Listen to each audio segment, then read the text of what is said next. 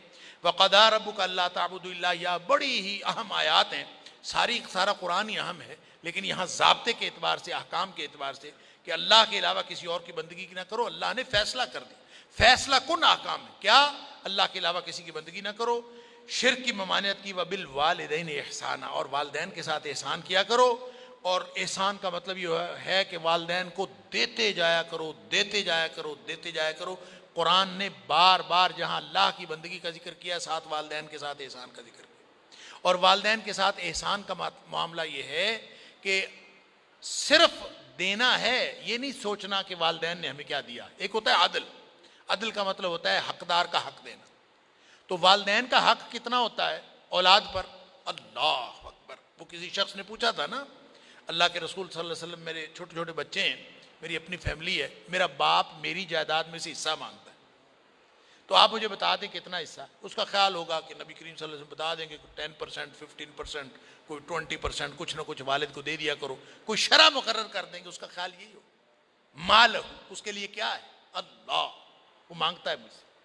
نبی کریم صلی اللہ علیہ وسلم فرمایا انت و مالک لابیک، تو خود اور تیرا سارے کا سارا مال تیرے باپ کی ملکیت، تو اس کا حصہ پوچھتا ہے؟ اس کے حصے کی کوئی بات نہیں، سارا دینا ہے، سارا اسی کا ہے۔ اللہ! بلکہ اس کی دوسری قرات یہ ہے انت و مالک لابیک، تو اور تیرا باپ، تو اور تیرا مال تیرے باپ کا ہے۔ اس کی دوسری قرات یہ ہے انت و مالک لابیک، تو اور تیرا جو کچھ بھی ہے، صرف مال نہیں، تیری اولاد بھی، تیرا جو کچھ ہے سب کچھ تیرے باپ کا ہے۔ لہٰذا یہ ہے معنی وَبِالْوَالِدَيْنِ إِحْسَانًا، بس ان کو دیتے جانا ہے۔ پھر فرمایا اقربا، غربا، مساکین، مسافر، ان کی ضروریات کا خیال رکھو۔ اور والدین جو ہیں وَخْفِضْ لَهُمَا جَنَاحَ الذُّلِّ مِنَ الرَّحْمَةِ، یہ اگر کہیں بڑھاپے میں تمہیں مل جائے نا، اللہ، پر بڑھاپے میں چونکہ طبیعت کے اندر تیزی آ جاتی ہے، مزاج بدل جاتا ہے، اور اس میں پھر حسن سلوک کرنا بڑا مشکل ہو جاتا ہے۔ فرمایا فیس جیسچر جو ہے نا، فلا تقل لہما اف، اف تک نہیں کہنا، بس اتنی بات بھی نہیں کہنی، یہ بہت بڑا گناہ ہے، گناہ کبیرہ ہے۔ اللہ اکبر! اور فرمایا کہ ان کے لیے خدمت کا بازو مہربانی کے جذبات کے ساتھ جھکائے رکھو۔ اس کا کیا مطلب؟ وَخْفِضْ لَهُمَا جَنَاحَ الذُّلِّ مِنَ الرَّحْمَةِ، خدمت کا بازو رحمت کے جذبات کے ساتھ، یعنی یہ نہ ہو کہ خدمت کر رہے ہو لیکن ناگواری کے ساتھ کر، نہیں، خوشگواری کے ساتھ والدین کی خدمت کرنی۔ سبحان اللہ! اور امام بغوی لکھتے ہیں معالم التنزیل میں، سبحان اللہ، کہ یہ اگر کسی نے اس کا صحیح مفہوم سمجھنا ہو کہ والدین کے ساتھ کیسا سلوک کرنا ہے، قرآن کیا چاہتا ہے؟ وَخْفِضْ لَهُمَا جَنَاحَ الذُّلِّ مِنَ الرَّحْمَةِ، کہ ان کے لیے اپنی خدمت کا بازو رحمت کے جذبات کے ساتھ جھکائے رکھو۔ اللہ اکبر! تو وہ فرماتے ہیں کہ جیسے خطا کار نوکر، وہ نوکر جس سے خطا ہو گئی ہو اور اس کا جو آقا ہے وہ سخت گیر ہو، یعنی انتہائی سخت گیر آقا ہو، اور نوکر بیچارے سے غلطی ہو گئی ہو، تو وہ اپنے آقا کے سامنے کیسے جائے گا؟ فرماتے ہیں والدین کے سامنے اس طرح جانا چاہیے، جیسے خطاکار نوکر جس سے گناہ ہوئے ہوئے غلطی ہوئی ہے اور ایک سخت گیر آقا کے سامنے جاتا ہے، اس طرح جانا چاہیے۔ اللہ تعالیٰ ہم سب کو والدین کی قدر کرنے کی توفیق عطا فرمائے۔ پھر فرمایا انفرادی اور اجتماعی اخراجات میں توازن و اعتدال ہونا چاہیے، نہ تو فضول خرچی کرو اور نہ ہی کنجوسی کرو، بلکہ جو ہے نا وہ درمیانہ رستہ جو ہونا چاہیے۔ اسی طرح سے رب جو ہے وہ رزق زیادہ دیتا ہے، کسی کو کم دیتا ہے۔ پھر بد کلامی اور بد اخلاقی کی ممانعت بھی کی ہے کہ زبان جو ہے اس کے اوپر بھی کنٹرول ہونا چاہیے۔ اسی طرح فرمایا کم وسیلہ افراد کی کفالت کرنی چاہیے، قتل اولاد کی ممانعت ہے، ولا تقتلوا اولادکم خشیۃ املاق، ایک پورا معاشرتی فلاح کا ایک پورا ضابطہ ہے۔ پھر جنسی انارکی کی مکمل روک تھام ہونی چاہیے، ولا تقربوا الزنا انہ کان فاحشۃ وساء سبیلا، ایک ایسا معاشرہ تشکیل دے دو جس میں کوئی بدکاری کے قریب بھی نہ جائے۔ اور فرمایا قریب بھی نہیں جانا۔ اب قریب بھی نہ جانے کا مطلب یہ ہے بد نگاہی بھی نہیں ہونی چاہیے، بد نظری بھی دراصل زنا کی طرف لے کے جاتی ہے۔ زبان سے کوئی لفظ انسان بولتا ہے وہ بھی بدکاری کی طرف لے کے جاتا ہے۔ نبی اکرم صلی اللہ علیہ وسلم نے فرمایا العینان تزنیان، پہلا زنا تو آنکھیں کرتی ہیں، پہلی بدکاری تو آنکھیں کرتی ہیں۔ زبان واللسان یزنی، زبان بدکاری کرتی ہے، ہاتھ بدکاری کرتے ہیں، اور ساری بدکاری ہو چکی ہوتی ہے، اور جو شرمگاہ ہے وہ تو اس کی ہوئی بدکاری کی یا تصدیق کرتی ہے یا تکذیب کرتی ہے۔ اللہ اکبر، لہٰذا ان کے قریب بھی نہیں جانا۔ پھر فرمایا کہ بغیر کسی وجہ کے کسی کو قتل نہ کرو، ولا تقتلوا النفس التي حرم اللہ الا بالحق۔ اسی طرح فرمایا یتیم اور معذور افراد کے مال کا تحفظ کا انتظام ہونا چاہیے، ولا تقربوا مال الیتیم الا بالتي هي احسن، یعنی پورا ایک ضابطہ ہے۔ پھر وعدے کی پابندی ہونی چاہیے، ان العہد کان مسئولا، وعدہ پوچھا جائے گا۔ تجارتی خیانت کی ممانعت ہے، واوفوا الکیل اذا کلتم وزنوا بالقسطاس المستقیم، لینے دینے میں بالکل ایگزیکٹ کوئی خیانت نہیں ہونی چاہیے، کسی بھی طرح کی تجارت کے اندر خیانت نہیں ہونی چاہیے، بددیانتی نہیں ہونی چاہیے۔ پھر فرمایا ولا تقف ما لیس لک بہ علم، ایک تو اس کا معنی یہ ہے کہ جھوٹ کے پیچھے نہ چلو، ولا تقف ما لیس لک بہ علم، جس بات کا پتہ نہیں ہے اس کے پیچھے نہ چلو۔ اور اس کا معنی پتہ کیا ہے؟ جب آپ معاشرتی لیول پہ دیکھتے ہیں، یہ ویسے تو انفرادی سطح پہ ٹو لگانا بھی اس کا معنی ہوتا ہے، بدگمانی کرنا بھی، جہالت پر عمل کرنا، ساری اس میں آ جاتی ہیں، لیکن معاشرتی لیول پر اس کا مطلب کیا بنتا ہے؟ ولا تقف ما لیس لک بہ علم، کہ جس بات کا پتہ نہ ہو اس کے پیچھے نہ جایا کرو، گویا بے مقصد تعلیم حاصل نہ کرو۔ تو جو بے مقصد نظام تعلیم ہے اس کی ممانعت کی گئی ہے، متکبرانہ طرز زندگی کی ممانعت کی گئی ہے کہ اکڑ کے چلنے کا کیا مطلب ہے، سب کچھ اللہ کا بنایا ہوا ہے۔ وَلَا تَمْشِ فِي الْأَرْضِ مَرَحًا، نہ تو آسمان کو پھاڑ سکتا ہے، نہ تو پہاڑوں سے اوپر بلند ہو سکتا ہے، تو ہے تو جتنا اتنا ہی رہنا ہے، تو اکڑ کے چلنے کا فائدہ کیا ہے؟ اللہ وَلَا تَمْشِ فِي الْأَرْضِ مَرَحًا، اکڑنے کا مطلب کیا ہے؟ آگے آیت نمبر 40 سے 77 تک مشرکین کے اعتراضات کا جواب دیا گیا ہے۔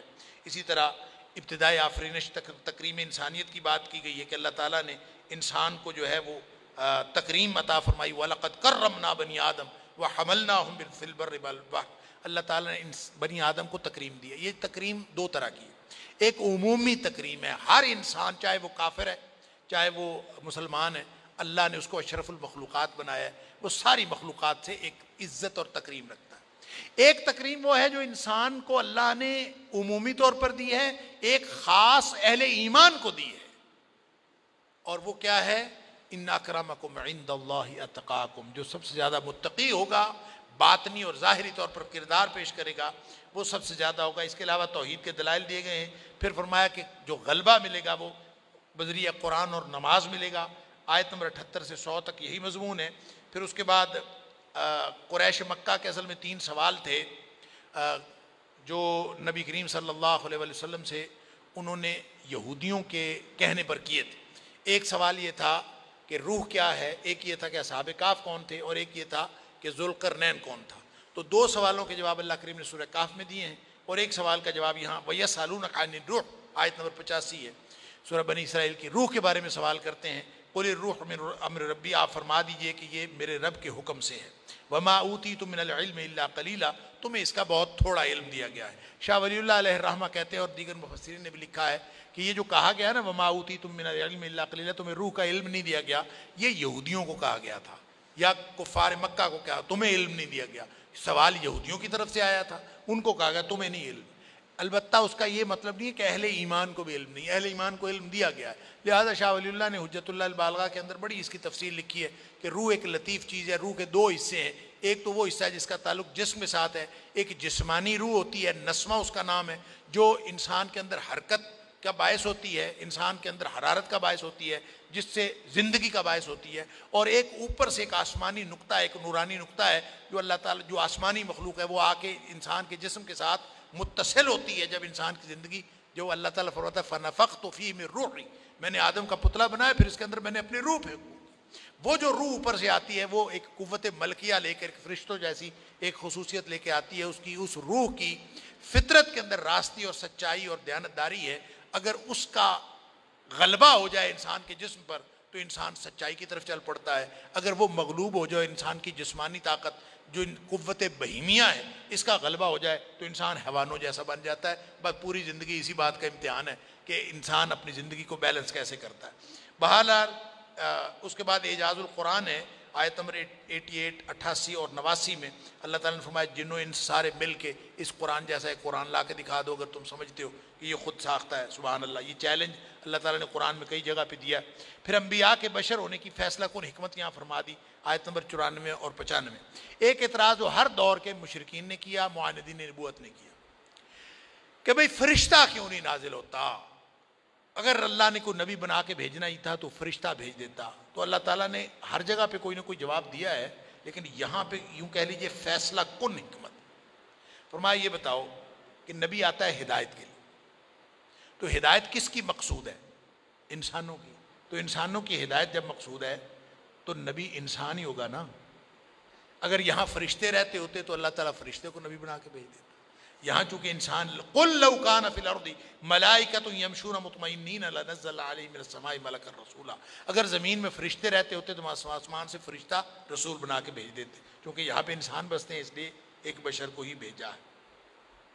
اس کے بعد اس سورت کے آخر پہ قل ادعوا اللہ وادعوا الرحمن, بڑی اہم آیات ہیں کہ اللہ کو پکارو چاہے رحمان کو پکارو, جس کو بھی پکارو گے. اللہ کے اچھے اچھے نام ہیں. اصل میں مشرکین کو اللہ کا تو کچھ تعارف تھا, رحمان کا کوئی تعارف نہیں تھا. جب نبی کریم صلی اللہ علیہ وسلم رحمان کی بات کرتے تو کہتے یہ کون؟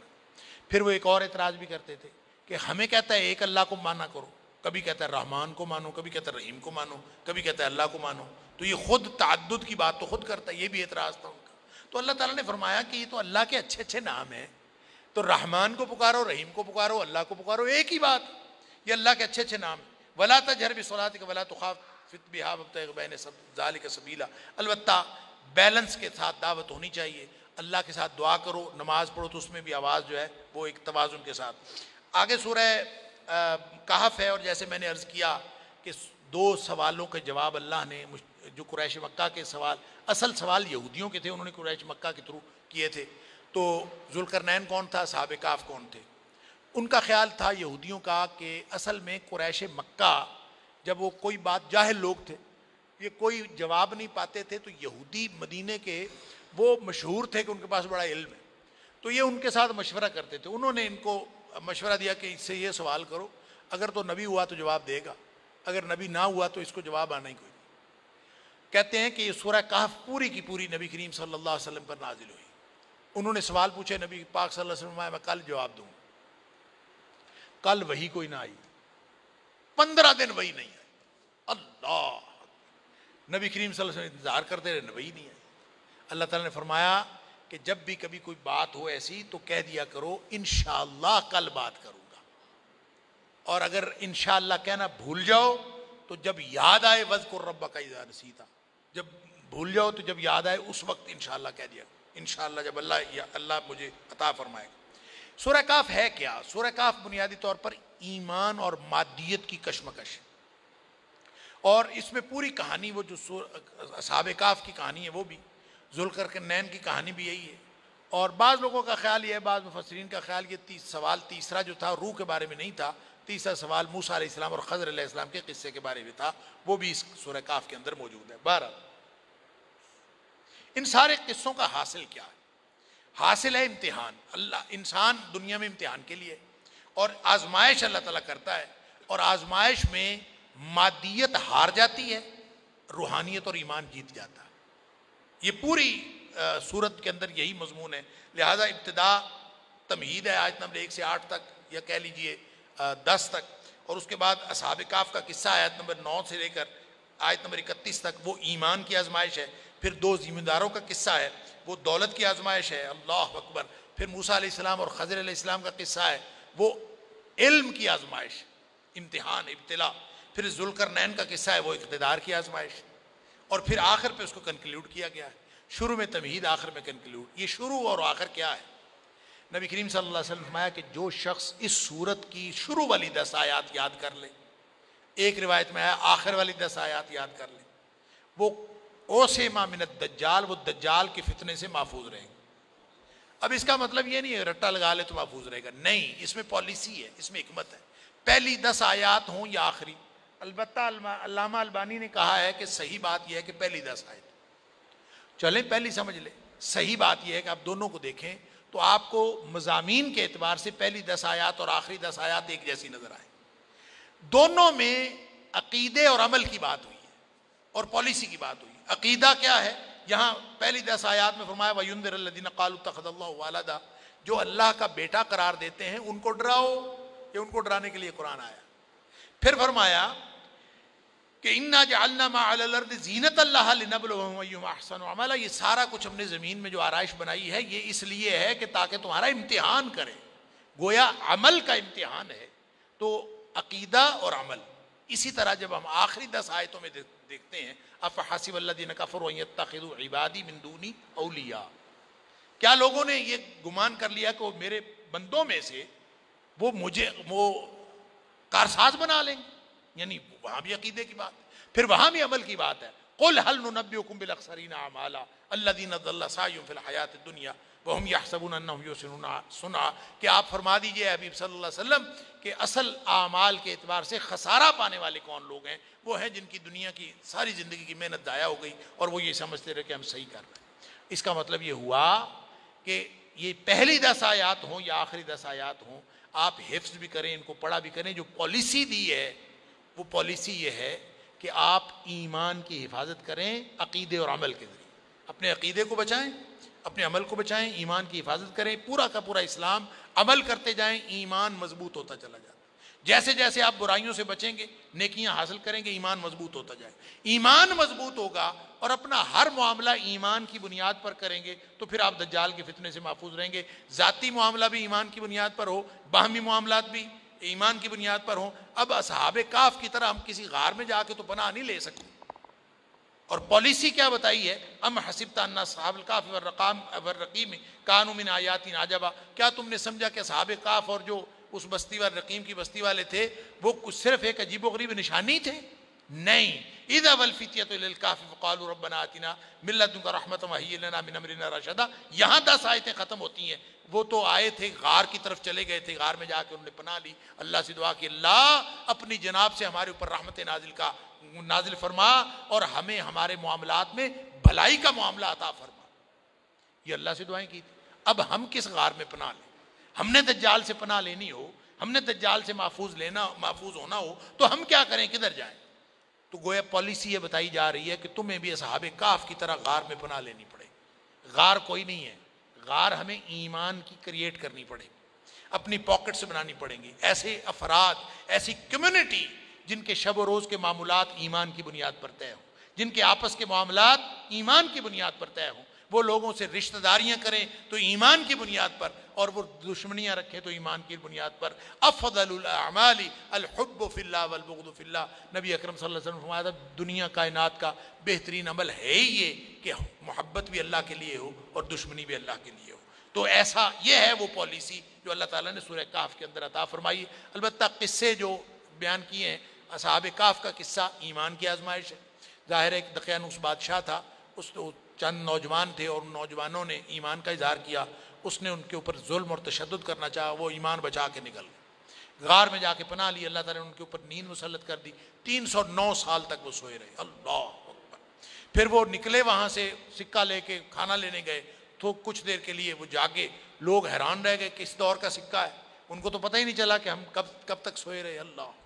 تو بہرحال اس کے بعد اللہ تعالیٰ نے ان کو موت دے دی، ایک نشانی بنا دیا. فرمایا کہ یہ جو نشانی ہے یہ قیامت تک کے لیے پالیسی. اس طرح سے ایمان بچاتے ہیں اپنا کہ وہ ہر وہ چیز جو ایمان کو خراب کرنے والی ہے اس سے پیچھے ہٹتے ہیں. اسی لیے نبی کریم صلی اللہ علیہ وسلم فرمایا دجال جب آئے گا تو اس کی طرف جانے کے بجائے اس کے دوسری طرف جانا چاہیے، اس کی طرف نہیں جانا چاہیے. اسی طرح دوسرا قصہ جو ہے وہ اس میں 2 ذمہ دار بھائیوں کا ہے. ایک بہت امیر آدمی تھا، ایک غریب آدمی تھا. وہ امیر آدمی ہمیشہ تکبر بھی کرتا رہا، سب کچھ کرتا رہا. اس نے کہا مجھے یہ جو کچھ اللہ نے دیا موجیں کرائی ہیں، میں آگے بھی گیا میں موجوں کروں گا. تو ادھر بھی تو غریب ہے، تو آخرت میں غریب رہے گا، تجھے یہاں بھی کچھ نہیں ملا، آخرت میں کچھ نہیں ملے. اس نے کہا نہیں، اللہ تعالیٰ کی نے کچھ جو دیا ہے اس کا شکر کر. اس طرح خام خواہ ظلم نہ کر، اپنے آپ اپنا ظالم نہ، اپنا دشمن نہ بن ظلم کر. اس نے نہیں مانا. بالآخر اللہ تعالیٰ نے اس کے سارے باغ اور پوری اس کا جو جائیداد تھی اس کو تباہ و برباد کر دیا اور وہ ہاتھ مسلتا رہ گیا کہ میرے ساتھ کیا ہوا. اللہ. پھر آگے دنیا کی بے ثباتی کی مثال بھی دی ہے. اور اسی طرح سے مادیت اور ایمان کی جنگ میں فرمایا کہ ورع المجرمون النار فظنوا انهم مواقعوها ولم يجدوا عنها مصرفا ولقد صرفنا في هذا القرآن للناس من كل مثل وكان الانسان اکثر شيء جدلا.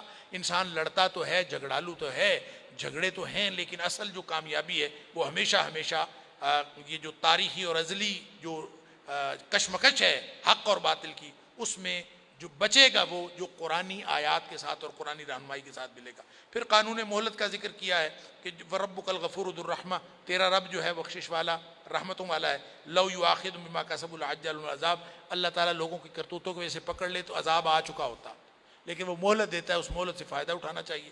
آگے موسیٰ علیہ السلام اور خضر علیہ السلام کا ذکر ہے. موسیٰ علیہ السلام نے اصل میں بخاری شریف کے اندر آتا ہے ایک دفعہ منہ سے نکل گیا، کسی نے پوچھا موسیٰ علیہ السلام سب سے بڑا عالم کون ہے روح زمین پر؟ کہتے میں. یا پوچھا کہ کیا تیرے سے بڑا عالم کوئی ہے؟ انہوں نے کہا کوئی نہیں. اب حضرت موسیٰ علیہ السلام نے یہ بات غلط نہیں کہی تھی، انہوں نے اسی حساب سے کہی تھی کہ جو نبی ہوتا ہے نا وہ اللہ کی طرف سے تشریعی علوم کا سب سے بڑا عالم ہوتا ہے. لہٰذا انہوں نے پوچھا تیرے سے بڑا عالم ہے تو تیرے سے بڑا نبی ہوگا تو کہیں گے نا ہے. انہوں نے کہا کوئی نہیں. تو اللہ تعالیٰ نے یہ دکھایا کہ وَفَوْقَ كُلِّ ذِي عِلْمٍ عَلِيمٍ، ہر جاننے والے کے اوپر کوئی نہ کوئی جاننے والا ہوتا ہے، اور اصل عالم الغیب تو اللہ کی ذات. لہٰذا اللہ تعالیٰ نے فرمایا موسیٰ فلاں جگہ جا، سمندر جہاں کے دو سمندر ملتے ہیں وہاں جا، وہاں تجھے ایک میرا بندہ ملے گا، پھر تجھے پتہ چلے گا کون عالم ہے بڑا. وہاں گئے، نشانی بتائی تھی کہ مچھلی جو ہے وہاں راستہ بنا کے سمندر میں چلی گئی. بہرحال وہاں گئے، اپنے خادم کو ساتھ لے لیا، ملاقات ہوئی. اس کو کہا کہ تو مجھے سکھا، تمہارے پاس جو علم ہے. اس نے کہا تو نہیں سیکھ سکتا. کیوں نہیں سیکھ سکتا؟ کیف تصبر علی ما لم تحط به خبرا، جس بات کا تمہیں پتہ نہیں ہے اس پر صبر کیسے کرے گا؟ بندے سے صبر نہیں ہوتا. اللہ، اب یہ علم کیا تھا؟ انہوں نے کہا اچھا اگر چلنا ہے میرے ساتھ تو سوال نہیں کرنا، سوال کرے گا تو ہم جا نہیں سکیں اکٹھے. کہ ٹھیک، سوال نہیں کروں گا، میں چلتا ہوں. آگے گئے، پھٹا توڑ دیا، کشتی پہ بیٹھے، اچھی بھلی کشتی تھی، کشتی کا پھٹا توڑ دیا. سوال کیا بھی کیوں توڑا ہے؟ تو کہا تھا نا نہ بولو. اچھا چلو غلطی ہوگی، آئندہ نہیں بولتے. پھر آگے گئے، ایک بچہ ملا، بچے کو پکڑ کے قتل کر دیا. تم نے بچے کو قتل کر دیا، پھر بول رہے ہو. اچھا اب نہیں بولتا. تیسرا واقعہ، اب یہ ہو اگر بولا تو پھر جدائی ہو جائے گی، پھر آگے نہیں چلنا. تیسری جگہ گئے کہ بستی میں بھوک لگی ہوئی تھی، کھانا مانگا بستی والوں سے، بستی والوں نے کھانا ہی نہیں دیا. ایک طرف دیکھا تو ایک بستی کی دیوار جو ہے وہ گرنے والی تھی. تو موسیٰ علیہ السلام کو ساتھ لگایا خضر نے. اللہ، تو دیوار بنا لیتے.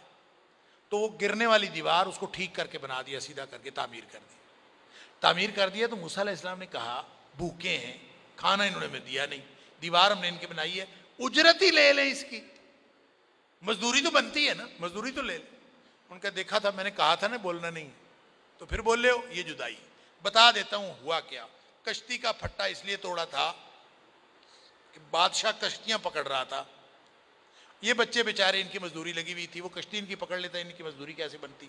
پھٹا اس لیے توڑا، سوراخ اس لیے کیا کہ تاکہ وہ عیب دار سمجھ کے کشتی کو چھوڑ دے، بچوں کی مزدوری لگی رہے. بچے کو جو مارا تھا وہ اس لیے کہ وہ بچہ اللہ کی مشیت میں یہ تھا کہ وہ والدین اس کے نیک تھے، لیکن وہ والدین کے لیے اچھا نہیں تھا، اس اچھے کردار کا بچہ نہیں تھا، اس لیے والدین کے لیے بدنامی کا باعث ہو سکتا تھا. اللہ کی تقدیر میں لکھا تھا، وہ اس کو اس لیے قتل کر دیا. پھر ساتھ یہ بھی کہا کہ میں نے اپنی طرف سے نہیں کیا، وما فعلت عن امری، یہ میں نے اپنی طرف سے نہیں کیا، مجھے اللہ نے کہا تھا تو میں نے اس لیے کیا. اور تیسرا جو دیوار تھی اس کے نیچے خزانہ تھا، وہ جو گرنے والی تھی، وہ نیک بچے جو ہیں تو ان کے والدین نیک والدین تھے اور وہ فوت ہو گئے. ان بچوں کا خزانہ اس کے نیچے تھا. بچے بھی چھوٹے تھے، بڑے ہو کے انہوں نے نکالنا تھا. اگر یہ دیوار گر جاتی وہ خزانہ لوگ کو یہ اٹھا کے لے جاتے، اس لیے اس کو دیوار کو بنایا کہ بچے بڑے ہوں گے تو وہ لے لیں. اور اس وہاں فرمایا کان ابوہما صالحا، ان کے والدین نیک تھے. اللہ اکبر. تو یہاں سے لوگوں نے یہ بات مفسرین لکھی ہے اور بڑی صحیح لکھی ہے کہ جن والدین کو اپنی اولادوں کی فکر ہوتی ہے نا، ان کو نیک بننا چاہیے. والدین نیک ہوں گے تو اللہ اولادوں کی حفاظت فرماتا ہے.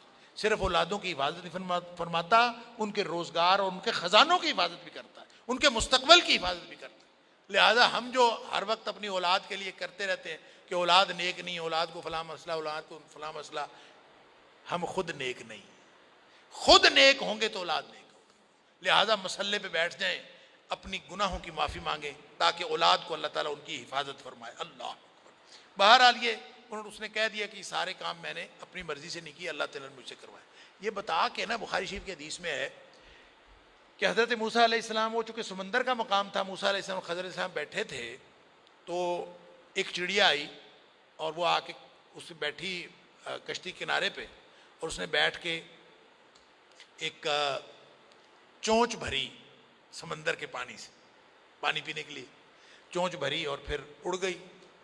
تو خضر علیہ السلام نے موسیٰ علیہ السلام سے کہا کہ یہ جو چڑیا نے چونچ میں پانی لیا ہے تو جو نسبت اس کے چونچ میں آنے والے پانی کو اس سمندر سے ہے وہی نسبت میرے اور تیرے علم کی ملا کے اللہ کے علم کے ساتھ, یعنی ہمیں کک بھی نہیں پتا, ہم دونوں کے علم کے ملا کے. اب دیکھیں ایک تشریعی علوم کا ماہر اور دوسرا تکوینی امور کا ماہر. یہ کون سا علم تھا جو خضر علیہ السلام کے پاس تھا؟ وہ کارکنان قضاء و قدرت میں سے تھے. اللہ تعالیٰ نے دکھایا موسیٰ علیہ السلام کو کہ اللہ کے علم پتہ نہیں کتنے ہیں, ہمیں کیا پتا. تکوینی امور وہ ہیں جو دنیا میں جو کچھ ہو رہا ہے آخر کسی ذریعے سے ہو رہا ہے. بچہ مثال کے طور پر چھت سے گرے تو آخر کسی نے دھکا دیا ہوتا ہے نا, کوئی وہاں سے اس کو گرا رہا ہوتا ہے نا, تو وہ جو گرانے والا ہے کوئی فرشتہ ہوگا. ہم اگر اس کو دیکھ لیں گراتے ہوئے کو تو ہمیں تکلیف نہیں ہوگی بھی تیری ایسی کی تیسی کیوں گرایا ہے. اب اس کو پتا ہے, اس کو اللہ نے حکم دیا گرا دو, گرا دیا. کسی کا ایکسیڈنٹ ہو رہا ہے, کسی کی ٹانگ ٹوٹ رہی ہے, کوئی مر رہا ہے بندہ, آخر جب ملک الموت آ کے جان نکالتا ہے تو وہ بھی تو فرشتہ ہے نا.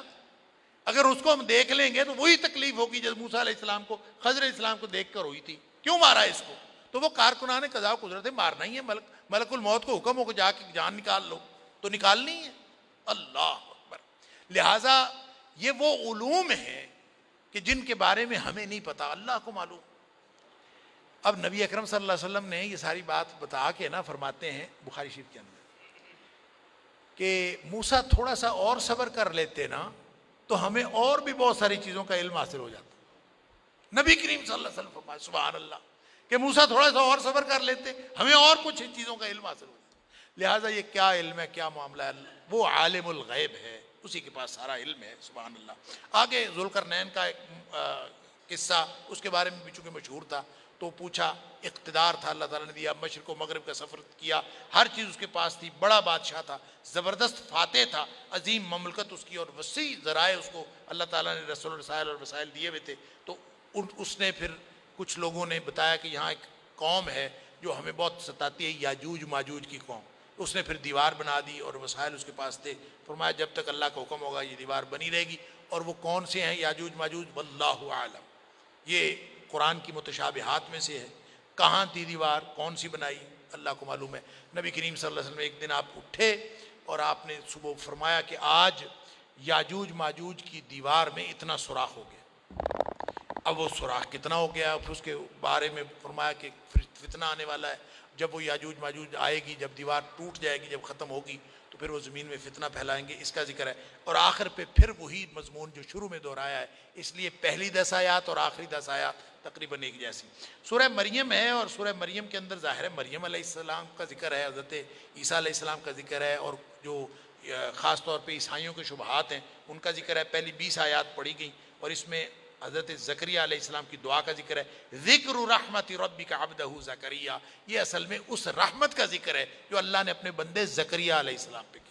زکریہ علیہ السلام خالو تھے حضرت مریم علیہ السلام کے, اور مریم جو تھیں وہ ان کی کفالت میں تھیں, اس لیے کہ مریم کی والدہ نے منت مانی تھی کہ میرے پیٹ میں جو بچہ ہے یہ میں اللہ تعالیٰ کی بندگی کے لیے اس کو وقف کر دوں اور ہیکل کی خدمت کے لیے اس کو میں وقف کر دوں. تو جب وہ پیدا ہوا تو وہ بچی تھی, پہلے تو پریشان ہوئی, لیکن وہ اللہ تعالیٰ نے فرمایا کہ اللہ کو خوب پتہ ہے بچہ ہے کہ بچی, اور تو نے وقف کیا تو بس کر دیا, اور اللہ نے قبول کر لیا. تو وہ حجرے کے اندر رہتی تھی اور وہیں پہ حضرت مریم علیہ السلام کو حضرت زکریہ علیہ السلام نے پالا. اور پھر وہ یہ سورہ آل عمران کے اندر بھی ہم پڑھ رہے ہیں, مختلف جگہوں پہ ہے. حضرت زکریہ علیہ السلام نے جب دیکھا کہ اللہ تعالیٰ کے خاص عنایات ہوتی ہیں حضرت مریم پر, کیونکہ بہت ہی نیک خاتون تھیں اور ان کے اوپر جب بے موسم پھل بھی ان کے پاس آتے ہیں, مختلف چیزیں آتی ہیں, تو انہوں نے بھی دعا کر دی کہ یا اللہ میرے لیے بھی کوئی میرا بیٹا مجھے کوئی وارث ہی دے دے. سبحان اللہ. اور جب اللہ تعالیٰ نے فرما دیا کہ انا نبشرک بغلام اسمہ یحییٰ, بیٹا بھی دے دیا، نام بھی رکھ دیا، اس کا نام یا ہوگا۔ پھر پریشان ہو گئے، ربی انا یکون لی غلام وکانت امرتی آخر، کہ کیسے میرا بیٹا ہوگا، میں تو بڈھا ہوں اور بیوی میری بانجھ ہے۔ سبحان اللہ۔ وقد بلغت من الکبر عتیہ، بڈھا بھی میں ایسے آخری سٹیج پہ پہنچا ہوا بوڑھا ہوں۔ اللہ اکبر، لہذا کیسے ہوگا؟ قال کذالک قال ربک هو علی ہین، اللہ نے اسی طرح کہا، فرشتے نے کہا اللہ کے پاس، اللہ کے لیے بہت آسان ہے۔ سبحان اللہ، تو یہ کیا کر، سبحان اللہ، کہ صبح و شام اللہ کی تسبیح بیان کیا کر۔ جب اللہ کی تسبیح بیان کرو گے تو تیرے معاملات جو ہیں وہ سیدھے ہو جائیں گے اور اللہ تعالیٰ تمہیں عطا فرمائے گا۔ باہر اللہ تعالیٰ نے ان کو بیٹا عطا فرمایا۔ پھر آگے حضرت مریم علیہ السلام کا ذکر ہے کہ حضرت مریم کو اللہ تعالیٰ نے جب بیٹا عطا کرنا تھا حضرت عیسیٰ علیہ السلام، تو وہ جب حاملہ ہوئیں تو وہ بستی چھوڑ کے باہر نکل گئیں اور پھر اللہ سے دعائیں کرتی رہیں کہ یا اللہ، یا لیتنی مت قبل ھذا، میں اس سے پہلے مر گئی ہوتی۔ اللہ اکبر، وہ اپنے طور پہ پریشان تھی۔ پھر بہرحال اللہ تعالیٰ نے پانی کا، خوراک کا بندوبست کر دیا، نیچے سے پانی شروع کر دیا، اوپر سے جو پکی کھجوریں جو ہیں گرنے لگی، سارے انتظامات ہوئے، بچہ پیدا ہو گیا۔ اب پریشان ہے، میں لے کے جاؤں گی، بستی والوں کو کیا دکھاؤں؟ اللہ، اور اللہ تعالیٰ نے فرمایا کہ تو چل لیا، کوئی بات نہیں، جا کے ہم خود انتظام کر لیں گے۔ فَأَشَارَتْ إِلَيْهِ، تو بچے کی طرف اشارہ کر دینا، ہم خود کر لیں گے۔ وہ گئی، لوگوں نے کہا کہ تو عجیب خاتون ہے، تیرے ماں باپ، تیرا پورا خاندان بڑا اچھا تھا، تو نے کہا کیا کیا کیا؟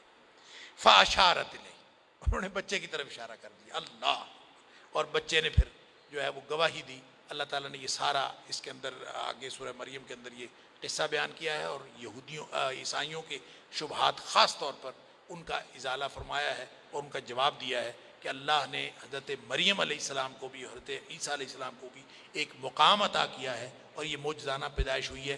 یہودیوں نے اور طرح الزام لگایا اور عیسائیوں نے اور طرح اس کو غلط سمجھا، اور اللہ تعالیٰ صحیح عقیدہ رکھنے کی توفیق عطا فرمائے۔ وآخر دعوانا الحمدللہ رب العالمین۔